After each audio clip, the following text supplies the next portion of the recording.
Hello guys, so we are here again with gravitation part 2.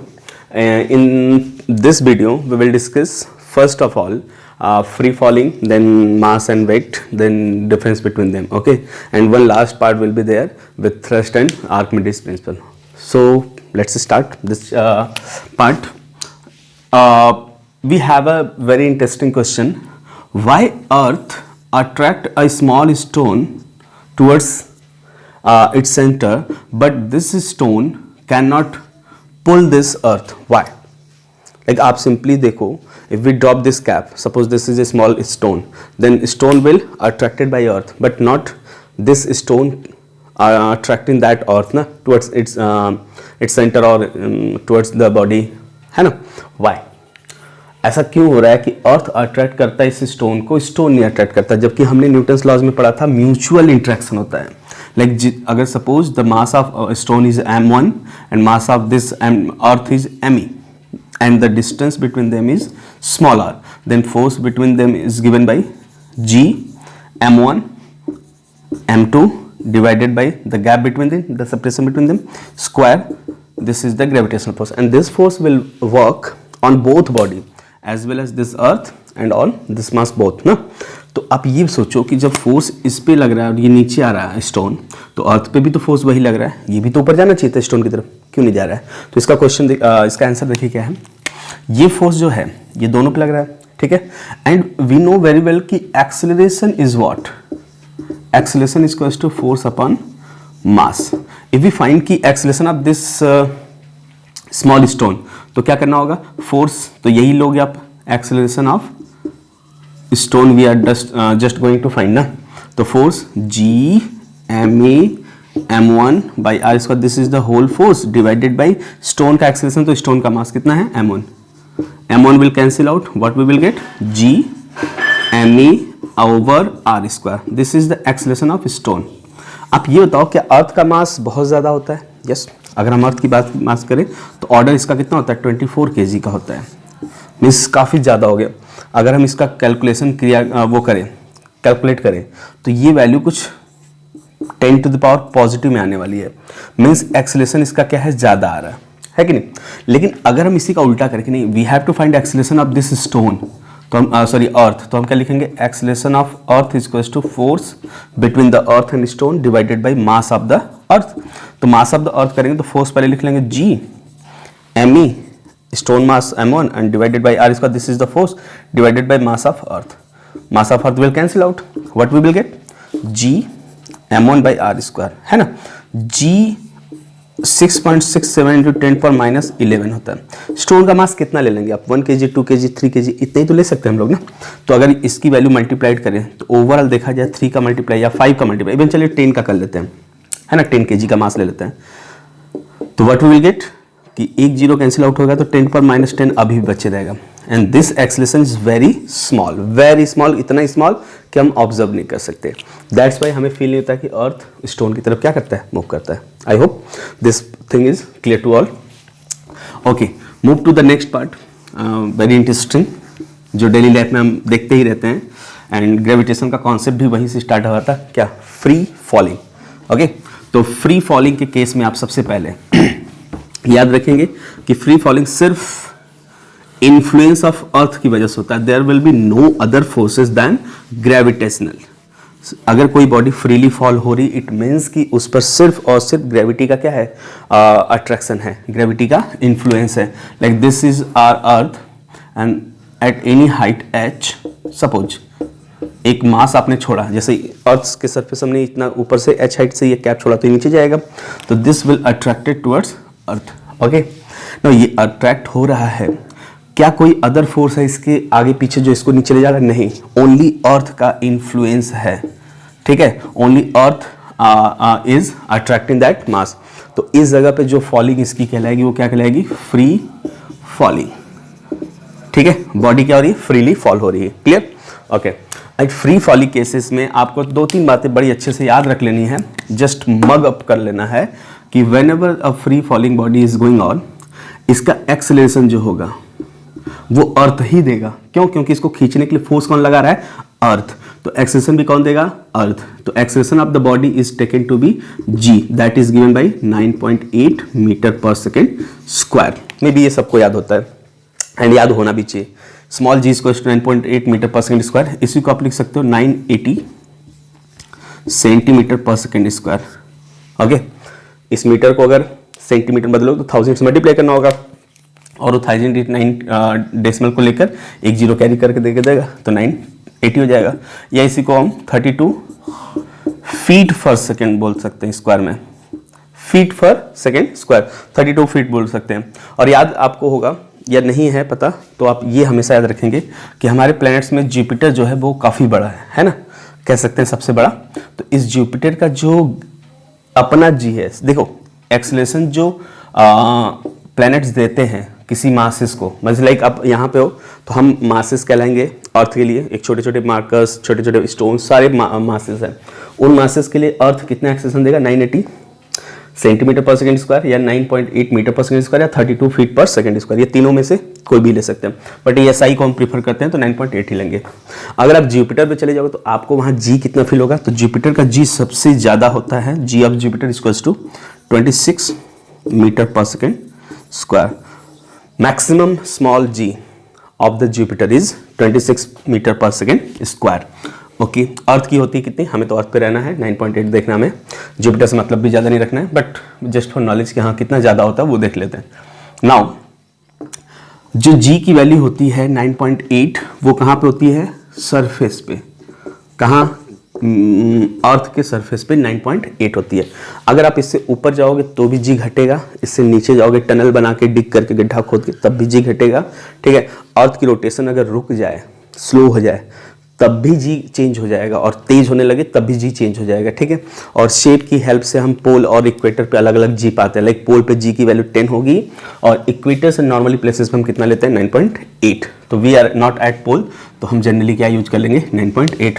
अगर specially इस exam में देता है कि नहीं ये कहानी पोल पे हो रही है तो आप जी की वैल्यू वहाँ क्या लोगे?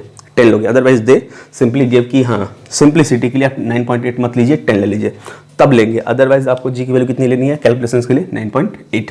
Okay, one more thing, relation between small G and capital G. What is the relation between small G and that capital G? Force में आता है ना G m1m2/r स्क्वायर। तो रिलेशन क्या होगा? तो देखो इस बॉडी को नीचे खींचने के लिए अर्थ फोर्स लगा रहा होगा एंड कभी भी किसी बॉडी, दो बॉडी के बीच का फोर्स क्या हुआ था? याद होगा आपको? क्या लिखा है था मैंने? G पहले बॉडी का मास, तो इसको मान लेते हैं मास ऑफ अर्थ me इंटू दूसरे बॉडी का मास m अपॉन इन दोनों के बीच की दूरी मान लेते हैं कितना है? r है। तो r square, this is the force between mass and earth. Okay, and एक और चीज, ये जब नीचे आ रहा होता तो हम फील करते हैं कि हम कभी भी कोई भी चीज की बात करते हैं जो नीचे जा रही होती है उसकी वजह होती है उसका वेट। एंड वेट कैसे निकालते हो आप लोग? Weight of the body is equals to mg, mass into gravity, है ना, एक्सेलेरेशन ड्यू टू ग्रेविटी। तो mass into acceleration due to gravity किया, ये भी एक फोर्स है, ये भी एक फोर्स है। In this case both forces will be same. तो हम क्या कर देंगे? G m upon r square, ये जो ग्रेविटेशनल फोर्स है इज इक्वल टू कर देंगे वेट, वेट इज mg। तो m will cancel out, what we will get? Small g is equal to g mass of earth upon r square. r square क्या था? r जो है वो distance है उस मास और अर्थ के बीच का। सपोज कि ये धीरे धीरे धीरे धीरे धीरे चलाया सरफेस पे, तो अब बताइए कि इनके बीच की दूरी क्या होगी? अब तो यही सेंटर से उस बॉडी के बीच की दूरी होगी जिसको क्या कहेंगे आप लोग? रेडियस, रेडियस ऑफ अर्थ। तो अब इनके बीच की दूरी जो स्मॉल r है वो किस में कन्वर्ट हो जाएगी? कैपिटल R ऑफ रेडियस ना। तो इसको हम लिख देंगे ऑन सरफेस। G बराबर क्या हो जाएगा? G कैपिटल me भाई, बस ये स्मॉल r जो पहले बड़ा था वो धीरे धीरे कंप्रेस होके बॉडी धीरे धीरे सरफेस पे आ गई, तो अब इनके बीच की दूरी क्या ले जाएगी? रेडियस ऑफ अर्थ का square. This will be the relation, perfect relation between them. और इनकी वैल्यू सबकी फिक्स है। G की वैल्यू आपको पता ही है 6.67 × 10⁻11, mass of earth 6 × 10⁻24, radius of earth 6400 kilometre, 6400 kilometre radius of earth है। मास ऑफ अर्थ है 6 × 10⁻24 kg। जब इन सबकी वैल्यू आप रखोगे G की, M की और R की, सॉल्व करोगे तो G विल कम 9.8। और ये सबसे पहले किसने किया था? किसी ने नहीं किया था। कैवेंडिश की अगर बात आएगी तो कैवेंडिश कैपिटल जी की वैल्यू निकाले थे, ठीक है, कंफ्यूज नहीं होंगे हम, जनरली ऐसे ही हमसे क्वेश्चन पूछ ले जाते हैं वाइबा में घुमा फिरा कर। ओके, तो यहाँ तक रिलेशन हो गया स्मॉल जी और कैपिटल जी में। Okay, now one more thing. अच्छा, मान लो कि मैंने जुपिटर का बोला स्मॉल जी होता है 26, अगर किसी और प्लेनेट का पूछता तो क्या करते आप? अर्थ का दे देता, बोलता कि अर्थ के कंपैरिजन में वो प्लेनेट इतना बड़ा है, उसका रेडियस इतना बड़ा है, अर्थ का इतना है, उसका इतना है, अर्थ पे जी इतना है, तो बताइए वहाँ का जी कितना होगा। तो आप ऐसे देख लो ना, स्मॉल जी का रिलेशन क्या आया? Capital G mass of earth upon radius of अर्थ। हम अर्थ पे है इसलिए ये लिखे हैं, और ये जी कहाँ का है? अर्थ का। अगर किसी दूसरे प्लेनेट पर तो क्या लिखते हैं? उस प्लेनेट का जी बराबर जी तो यूनिवर्सल, कैपिटल जी यूनिवर्सल है, मास आप क्या लिखेंगे? उस प्लेनेट का ना, अपॉन में रेडियस ऑफ उस प्लेनेट का। तो ये जी किसका जाएगा? उस प्लेनेट का जाएगा। सिंपल, समझ में आई बात? ये रिलेशन जो आई है G small equal to capital G M by are square, ये फिक्स है, ये हर प्लेनेट पे काम करेगा। बट डिफरेंस क्या हो जाएगा? G equals to G M E M by are square लिखोगे तो ई मतलब अर्थ, तो ये अर्थ का आएगा जी जो 9.8 होता है। इसी के जैसा आप किसी दूसरे प्लेनेट के लिए करोगे तो मास आप उस प्लेनेट का ले लेना, रेडियस उस प्लेनेट का कर लेना, तो जी किसका जाएगा? उस प्लेनेट का, है ना। बस इनको डिवाइड कर दो तो क्या पाओगे आप लोग? G of earth upon G of planet equals to capital G से कैपिटल जी खत्म हो जाएगा, है कि नहीं। ये भाई साहब एकदम ऊपर जाएंगे एम ई के साथ, तो M E into radius of planet का स्क्वायर अपॉन में एम ऑफ प्लेनेट इंटू ये रेडियस ऑफ अर्थ क्या आ जाएगा? इसके साथ आ जाएगा। बस ये रिश्ता देख लो। आपको क्या बोला था मैंने? दे देगा कि अर्थ की रेडियस कितना होता है? 6400 किलोमीटर। याद रखना, मैं इतनी रेडियस है अर्थ की, और जिस प्लेनेट की बात करें इसका 2 गुना है। तो आपको रेडियस ऑफ अर्थ पता ही है, रेडियस ऑफ प्लेनेट उन्होंने बोल दिया डबल है रेडियस ऑफ अर्थ के। दूसरी बात, मास ऑफ अर्थ आपको याद रखना होगा, या वो दे देंगे, बोलेंगे मास ऑफ अर्थ इतना है तो, और मास ऑफ प्लेनेट कितना है? यहाँ का आधा है उसका। तो बताइए कि अर्थ का अगर जी 9.8 है तो उनका कितना होगा? बस सारी वैल्यू इसमें फिट करिए, सॉल्व कर लीजिए, सिंपली, है कि नहीं। ओके, यहाँ तक हो गई हमारे पास स्मॉल जी के बारे में कहानी। अब थोड़ा सा इनका वेरिएशन सीख लेते हैं कि कैसे कैसे वेरी करता है। We don't have any questions कि न्यूमेरिकल्स इस पे आएंगे, क्यों? क्योंकि 11th में इस पे डेरिवेशंस बड़े अच्छे हैं और उनका कैलकुलेशन भी आता है कि इतनी हाइट पे जाने पे जी घट जाएगा तो कितना हो जाएगा, सरफेस पे 9.8 है तो 10 किलोमीटर ऊपर जाएंगे तो कितना होगा। ये हमारे क्वेश्चंस में प्रोबेबली नहीं पूछने वाला है, अगर पूछेगा तो भी हमें बता दे रहा हूँ कैसे करना आपको, ठीक है। चलिए,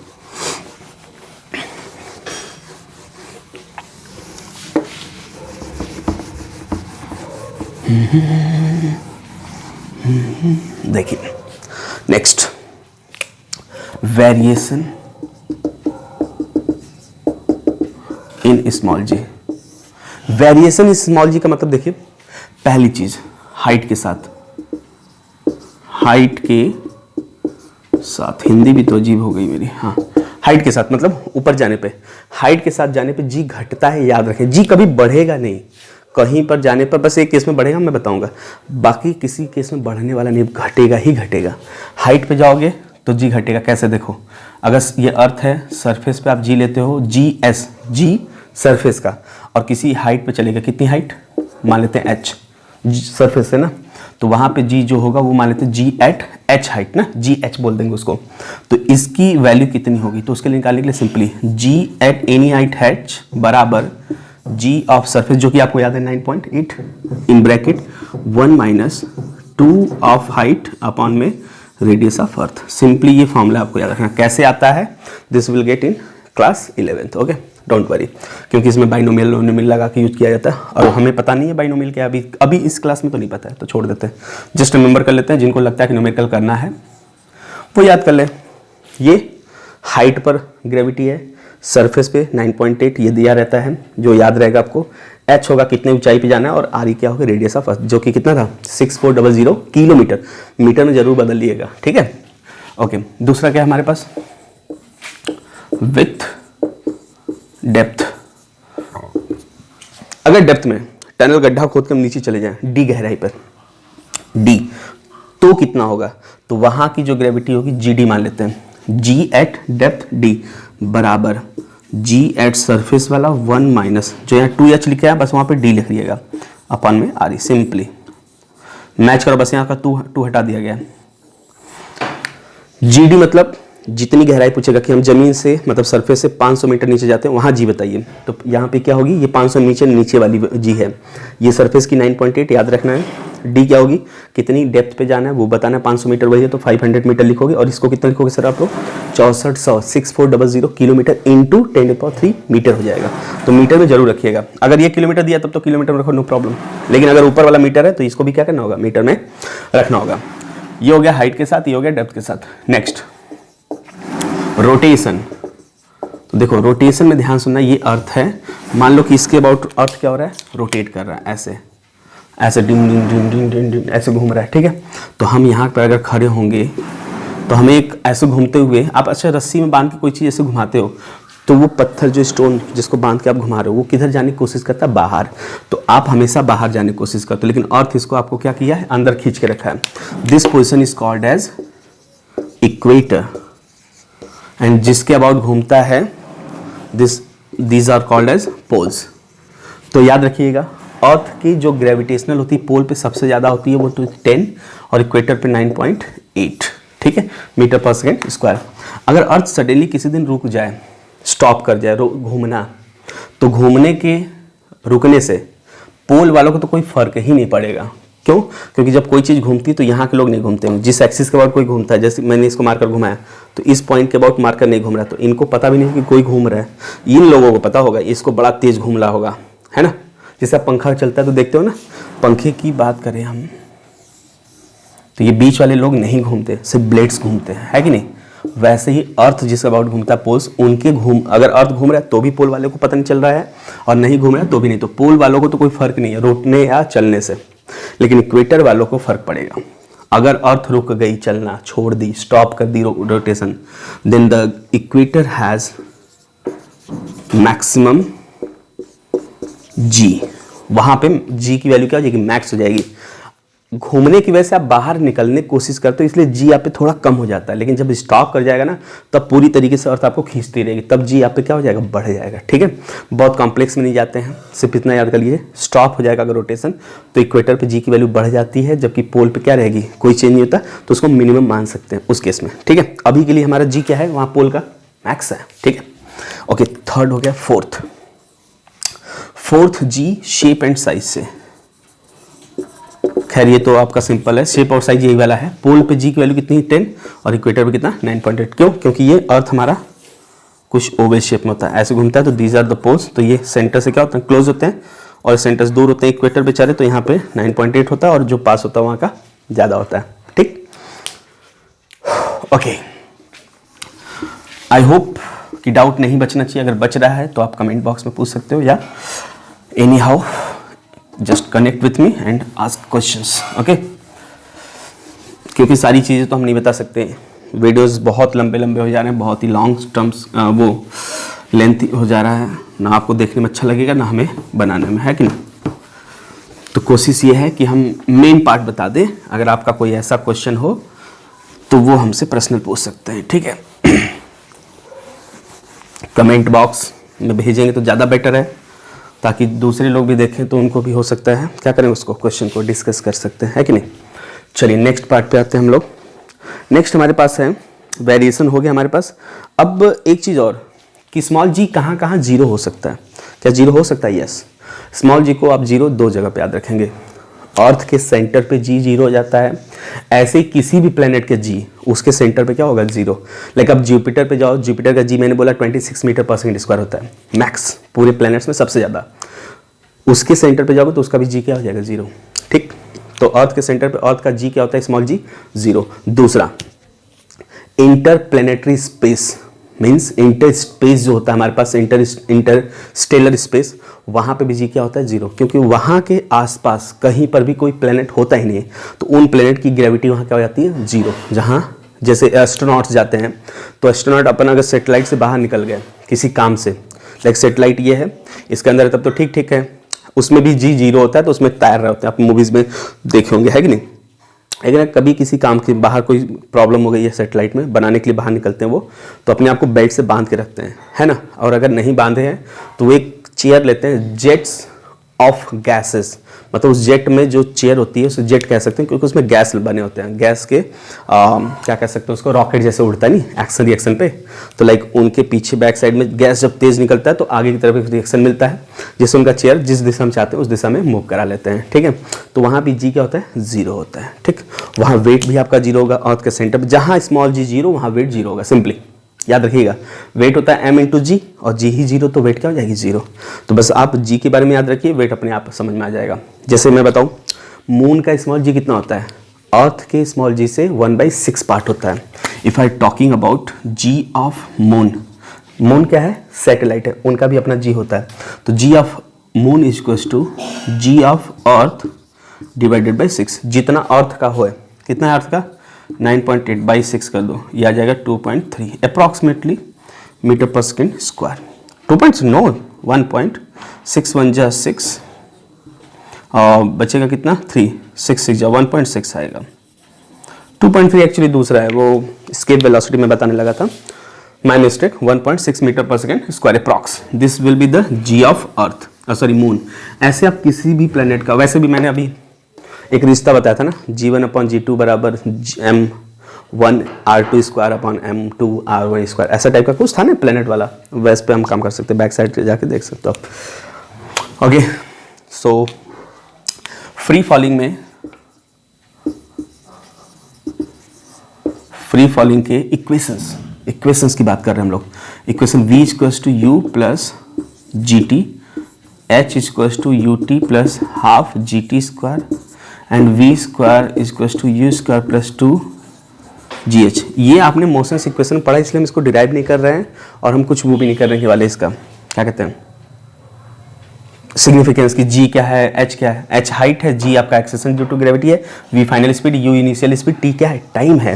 ओके, नाउ अगर ये हम प्लस यूज करें तो कब करेंगे सर, तो जब भी कोई चीज़ नीचे आ रही हो, बिना किसी कॉन्सेप्ट के, बिना किसी कंफ्यूजन के, सिंपली जब भी कोई चीज़ पढ़ कर आपको क्वेश्चन को लगे कि ये स्टोन नीचे गिर रहा है, क्वेश्चन को पढ़ने से लग रहा है, सिंपली ये इक्वेशंस यूज करेंगे। और जब भी आपको लगे कि स्टोन या बॉडी ऊपर जा रही है तो बस इन्हीं की जगह क्या यूज कर लेंगे, माइनस। तो V equals to U minus GT हो जाएगा पहला equation, H equals to UT minus half GT square हो जाएगा दूसरा equation, and V square equals to U square minus 2GH तीसरा इक्वेशन हो जाएगा। समझ में आया बात, ये हो गया हमारे पास फ्री फॉलिंग के क्वेश्चन। न्यूमेरिकल्स इस पे आप करिएगा, नहीं आएगा तो हम बता देंगे। खैर हम कोशिश करेंगे नेक्स्ट जो लास्ट वीडियो होगा उसमें हम 1-2 क्वेश्चन इसके जरूर कराएं, ठीक है। चलिए लास्ट पार्ट हमारे पास होगा इसका। Okay, so next topic is mass and weight. We will discuss separately mass and weight, then we will differentiate them in combined and find the differentiation between mass and weight. Maximum times हमारी class में जो exams होते हैं 9th में, उसमें इनके बीच में differentiation पूछ लिया जाता है। तो पहले सेपरेटली आप इसको जान लो, फिर उसके बाद कंबाइन करके हम उसका डिफरेंशिएशन भी समझ लेंगे, ठीक है। सो सबसे पहले हम किसको डिस्कस करेंगे, मास को। Let's study about mass. Mass is first of all amount of matters stored in body। किसी भी बॉडी में कितना अमाउंट है मैटर्स का, matter means what, material,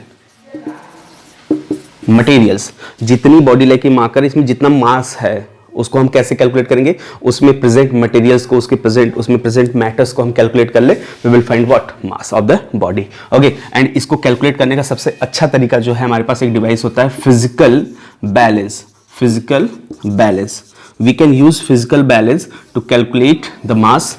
okay, इसके विषय में हमें बहुत डिटेल जानना नहीं है कि क्या होता है। एक तरह से बैलेंस है जो फिजिकली वर्क करता है, या कह सकते हो कि मैकेनिकल बैलेंस होता है जिसके थ्रू हम मास को क्या कर सकते हैं, कैलकुलेट कर सकते हैं। हमें इसके बारे में डिटेल नहीं जानना। समटाइम्स अगर पूछा जाता है कि मास को कैसे कैलकुलेट करेंगे, तो जस्ट वी विल यूज कि physical balance is there through which we can find the mass. Unit of mass is, unit of mass SI unit is international standard unit, that is kg। But हम इसको मास को हम kg के अलावा ग्राम में भी use कर सकते हैं, है ना। लेकिन वो ग्राम किस में हो जाएगा, CGS यूनिट। हमें यूज करना किस में है, SI यूनिट में, because all over world international unit होता है, तो ये पूरे कंट्रीज वाले यूज करते हैं, दैट्स व्हाई हम इसको यूज करेंगे, ठीक है। Okay, unit is completely, this is a quantity called as scalar, scalar quantity. Why will call this scalar, what does mean by scalar. तो स्केलर में भी आप लोग जानते होंगे, scalar means that quantity which required only magnitude, not direction, only magnitude. Magnitude like हमने अगर कभी कुछ खरीदना चाहा, लाइक सपोज हम शुगर खरीदना चाहते हैं, किसी शॉप से हम शुगर लेने गए, तो वी जस्ट सेड कि हम लोग कहते क्या है वहाँ पे जाके कि सेज कि like I need 1 kg of sugar. कभी ऐसा नहीं कहते कि 1 kg ऑफ शुगर हमें नॉर्थ डायरेक्शन में दे दो, या 1 kg ऑफ शुगर हमें ऊपर की तरफ दे दो, upward direction. No, we just said simply कि हमें 1 kg चाहिए। तो ये जो 1 है, दिस इज कॉल्ड मैग्नीट्यूड। अब वेक्टर्स क्या होते हैं? लाइक वेक्टर्स की बात अगर हम करें तो लाइक 2 मीटर पर सेकेंड से एक कार चल रही है ईस्ट डायरेक्शन में, तो यहाँ सिग्निफिकेंस बनता भी है कि कार चल रही किस दिशा में, ये मैटर करता है यहाँ पे, मतलब इसकी सिग्निफिकेंस फील होती है। लेकिन ये बोलना बड़ा बेकार सा लग नहीं रहा है कि शुगर हमें चाहिए या पोटैटो चाहिए या टोमेटो चाहिए, कुछ भी चाहिए हमें इस दिशा में। कभी शॉपकीपर से बोलोगे थप्पड़ नहीं मारेगा, मतलब वो बेवकूफ़ समझेगा हमें कि ये क्या, मतलब हमें स्केलर वेक्टर समझाने आया है कि नहीं। तो masses is what? Scalar quantity, it doesn't have any type of direction. Clear? Okay. It remains conserve all ever places. Every time, all places, it remains conserved. Like हमें अर्थ पे अगर हम बोले कि हमारा मास है 5 kg, है ना, तो ये 5 kg जो है बॉडी का मास, ये मास अर्थ पे भी 5 kg ही होगा, जुपिटर पे भी 5 होगा, मून पे भी 5 होगा, एवरी प्लेसेस, कहीं पे भी जाओगे ये कंजर्व रहेगा। क्यों? क्योंकि ये मास जो है वो किसको बताता है? मैटर्स। और मैटर्स तो कम नहीं हो जाएंगे, लेकिन इस मार्कर की जो मैटर्स की अमाउंट है इसके अंदर, ये मून पे ले जाओगे तो क्या इससे आधा हो जाएगा? नहीं, इतना ही रहेगा, तो वो सेम रहेगा, इसका मतलब कंजर्व रहेगा। क्लियर? तो ये कभी चेंज नहीं होता। दूसरी चीज, मासेस किसी भी बॉडी की जीरो नहीं हो सकती।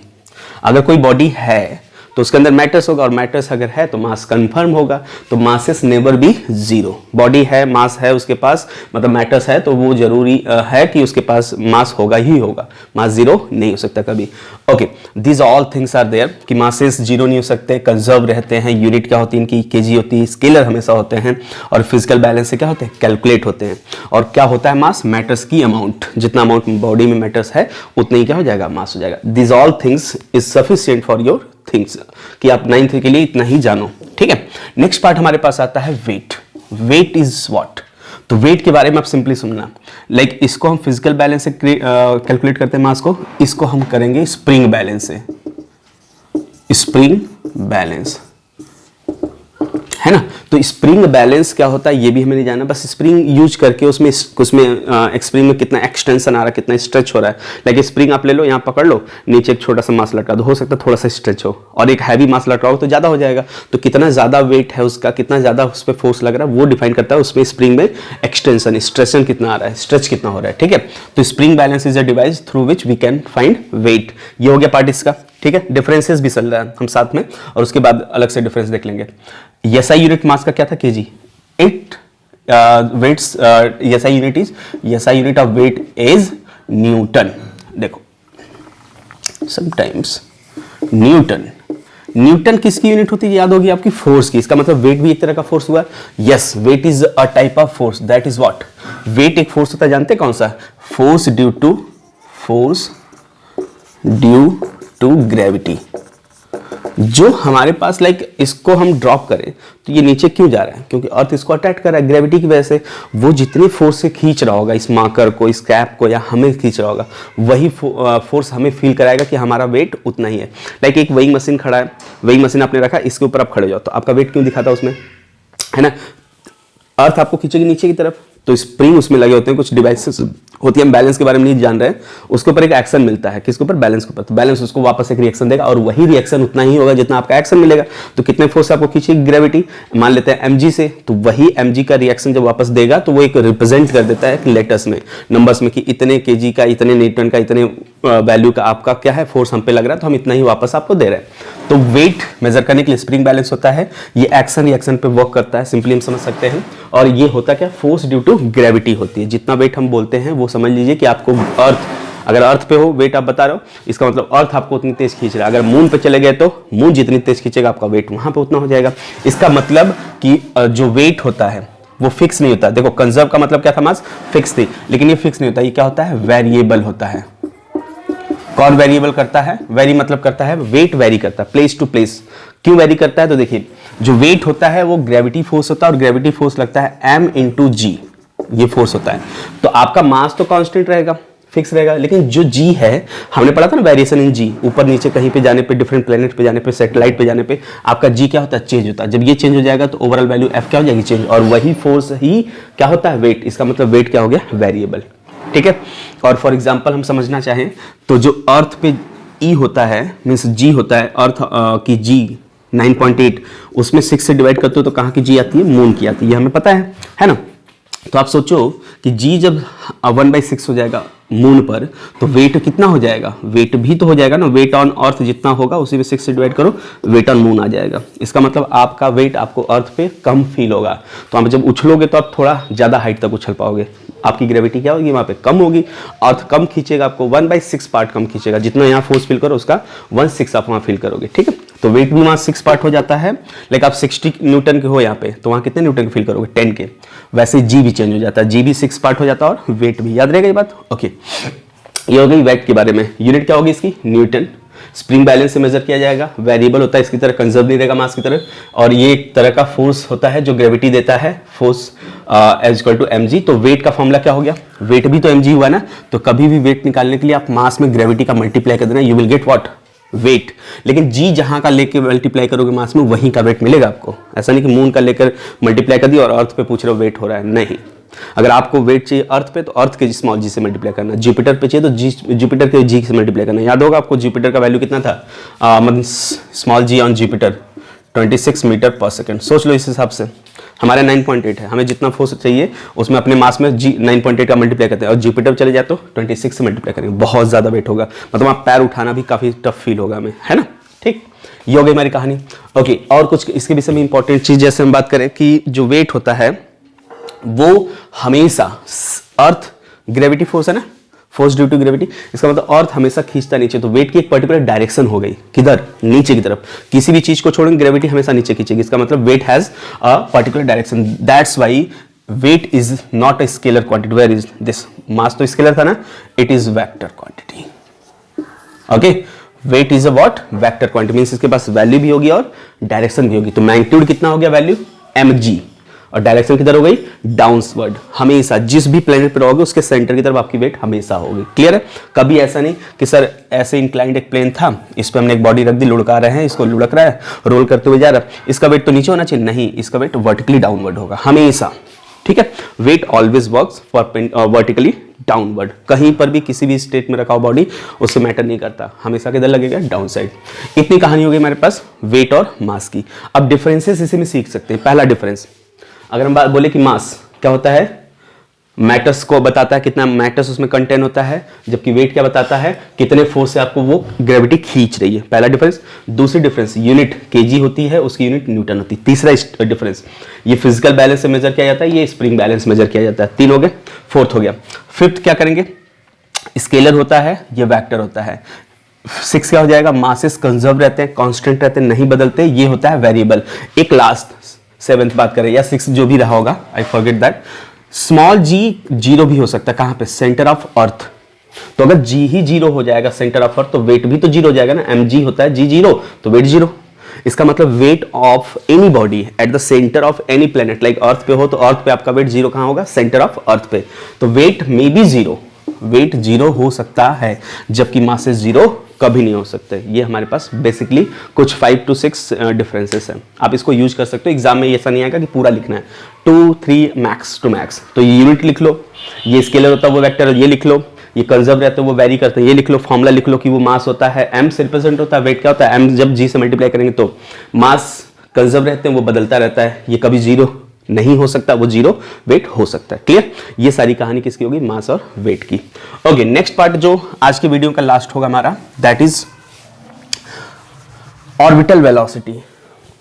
ऑर्बिटल वेलोसिटी की बात करें कि what does mean bye orbital velocity, तो सी, हर एक प्लेनेट सन के चारों तरफ घूमते हैं, और जितने सैटेलाइट होते हैं किसके चारों तरफ घूमते हैं, प्लेनेट के चारों तरफ। Like moon is a satellite of earth, तो ये इसके चारों तरफ घूम रहा है।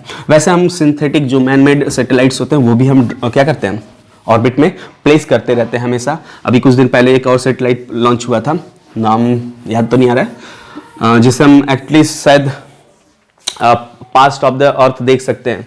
ये बड़ी अच्छी कहानी है, आप गूगल कर सकते हो, इसके विषय में थोड़ी नॉलेज ले सकते हो। How we can see the past of earth with the help of satellite, है ना। एक्चुअली बहुत दूर प्लेस किया जाने वाला है, जिसकी हेल्प से शायद 26 या 25 जनवरी तक प्लेस भी हो जाएगा। तो वहाँ से लाइट आने में इतना समय हो जाएगा कि जो पहले से लाइट चल रही थी अर्थ के लिए, उसको हम स्टडी करेंगे और अर्थ की पुरानी बातें, पास्ट वाली बातें क्या करेंगे, रिकॉर्ड करेंगे और उसको हम जान सकेंगे। इंटरेस्टिंग है ना। इसी को तो टाइम ट्रेवल कहा जाता है, मूवीज में जो दिखाए जाते हैं, है ना। अभी वो धीरे धीरे हमारी चीज़ें क्या हो रही, कुछ पॉसिबली हमारे आसपास दिखने को मिलेंगी, ठीक है।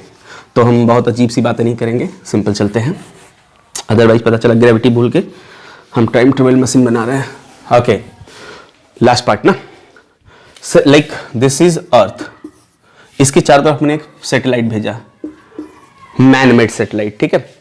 आर्यभट्ट ऐसे टाइप के बहुत सैटेलाइट होते हैं, हमें तो सैटेलाइट के नाम भी नहीं पता, बहुत सारे सैटेलाइट है। ये सैटेलाइट इसके चारों तरफ ऐसे घूम रहे, इसमें घूम रहा है। अच्छा, घूम रहा होगा तो कुछ तो इसके पास स्पीड होगी ना, वो स्पीड लेकर यहाँ पे अगर है, ऐसे अगर घूमना है इसको क्लॉकवाइज, तो बताइए इस समय कहाँ जाने की कोशिश कर रहा है। अगर इस ओर जा रहा है, अगर यहाँ पहुंचेगा तो किधर जाने की कोशिश करेगा, इधर जाने की कोशिश करेगा। यहाँ पहुंचेगा तो इधर जाना है ना, इसको ऐसे क्लॉकवाइज घूमना है तो इधर जाने की कोशिश करेगा। हमेशा टेंजेंट बना दीजिए, आपको स्पीड की दिशा पता चल जाएगी। यहाँ पे पूछेगा तो टेंजेंट बनाइए, यहाँ पूछेगा तो टेंजेंट बनाइए, यहाँ पूछेगा तो टेंजेंट कीजिए, इधर डायरेक्ट बना दीजिए। तो ये कुछ स्पीड होगी ना इसकी अपनी, और वो स्पीड फिक्स होगी। ऐसा नहीं कभी तेज चल रहा है कभी स्लो चल रहा है, अप्रॉक्सीमेटली हम क्या मानेंगे अपनी क्लास के लिए, सेम चल रहा है, ऐसे घूम रहा है। This velocity through which satellite और प्लैनेट, जो प्लैनेट होंगे वो सन के चारों तरफ घूमेंगे, जिस स्पीड से वो ऑर्बिट में ऐसे घूमते रहते हैं अपने पाथ पे, that velocity is called as orbital velocity, ठीक है। Orbital velocity. अच्छा, वेलोसिटी क्यों बोला हमने, स्पीड क्यों नहीं बोला इसको, because it has a direction ना। टेंजेंट बना दिया इस तरफ, क्या इधर नहीं बना सकते थे, बना सकते थे, लेकिन दिशा इधर ही है, क्लॉकवाइज घुमाना है तो इधर बनाना होगा। दैट्स वाई इसकी क्या है, ये वेक्टर है, तो वेक्टर को हम वेलोसिटी बोलते हैं। स्केलर क्या होता है, स्पीड होता है ना। दूसरी चीज और कि इसकी दिशा हर बार बदल रही है, यहाँ पे इधर जाना चाह रहा था, यहाँ नीचे जाना चाह रहा है, इधर जाना चाह रहा है, तो हर तरफ में दिशा बदल रही है, इसका मतलब डायरेक्शन इन्वॉल्व हो रहा है, तो वेक्टर होगा। खैर ये तो ऑर्बिटल वेलोसिटी की बात हो गई।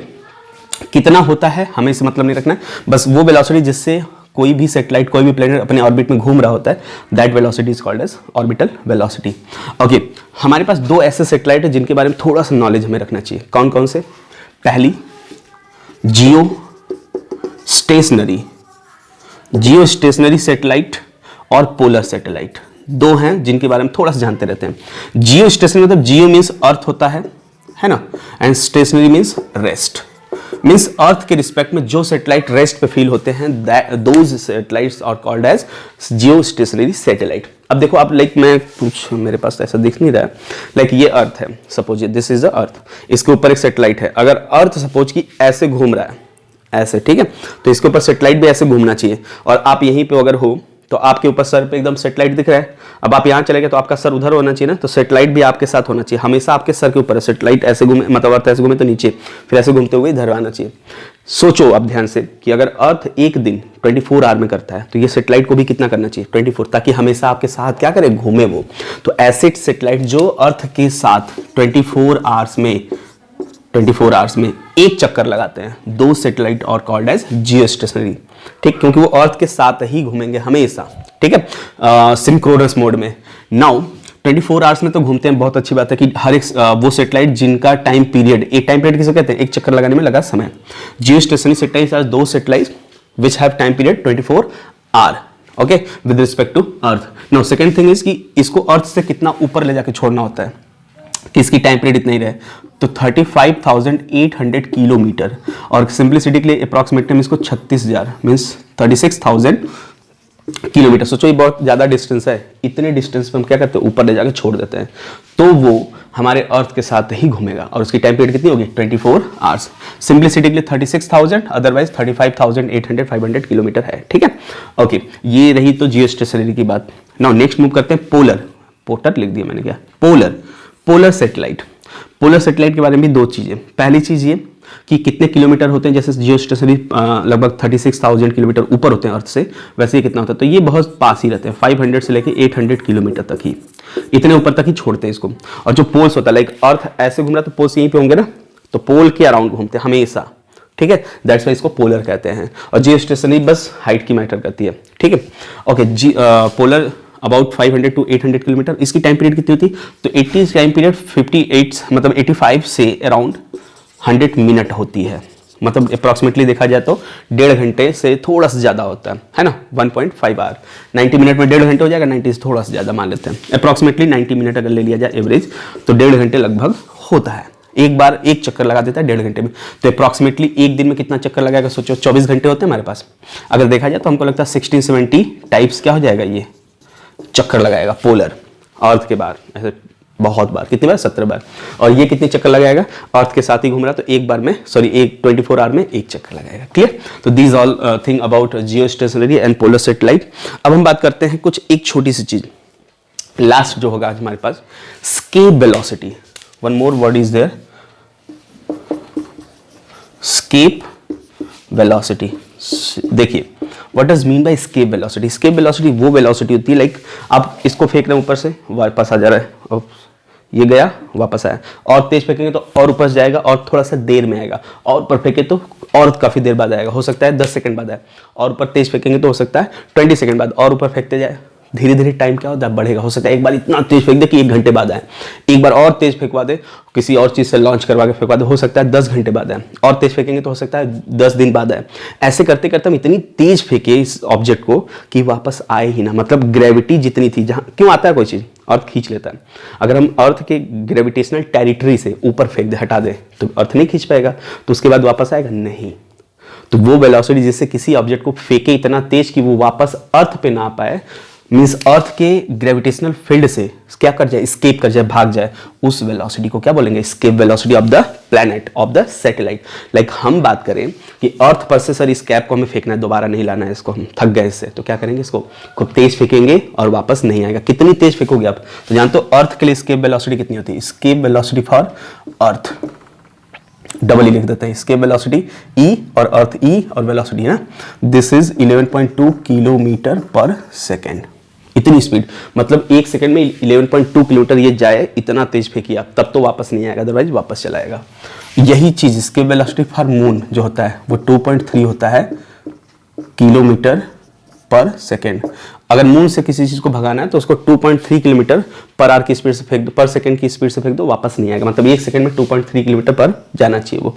ठीक है, now the last one, Jupiter का आपने सुना होगा, ग्रेविटी बहुत ज्यादा होती है, बहुत तेज खींचता है वो, मतलब काफी दूर चीजों को भी खींच लेता है, इसलिए जुपिटर की स्केप वेलोसिटी जो होती है वो सबसे ज्यादा होती है। कितनी? 59.5 किलोमीटर पर सेकेंड।